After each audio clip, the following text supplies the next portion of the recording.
అమ్మా తలెత్తి ఒకసారి పెళ్లి కొడుకుని చూడు. అయ్యో, చూడమ్మా పర్లేదు. మా అమ్మాయికి కొద్దిగా సిగ్గు ఎక్కువ అండి. చెప్తే నమ్మరు, దించిన తల ఎక్కడ ఎత్తదు. ఎవట్రా నువ్వు నా బండి కడ్డంగా పెట్టి నాకు చెప్తున్నా?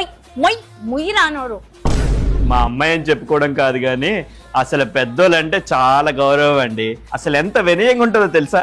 ఏవే ముస్లి, ఏం చేస్తున్నావు? మా అమ్మాయికి వంటలు చాలా బాగా వచ్చండి. ఏ వంటైనా అదరగొట్టేస్తుంది. అమ్మా స్టవ్ ఆన్ అవ్వట్లేదే.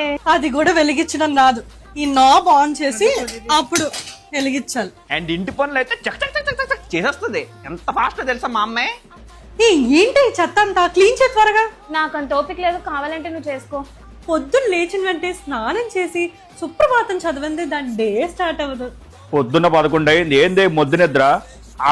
ఆడపిల్ల ఈ టైం వరకు పడుకుంటారా? లేదు, మా అమ్మాయి అయితే చాలా సౌమ్యరాలండి. దేనికైనా సర్దుకుపోతుంది అంతే. ఏంటమ్మా ఈ కూర నాకు నచ్చితే నీకు తెలుసు కదా. ఇవాళ ఒక్కరోజు సర్దుకోమ్మా. ఏంటి సర్దుకునేది? నేను ఆర్డర్ చేసుకుంటాను.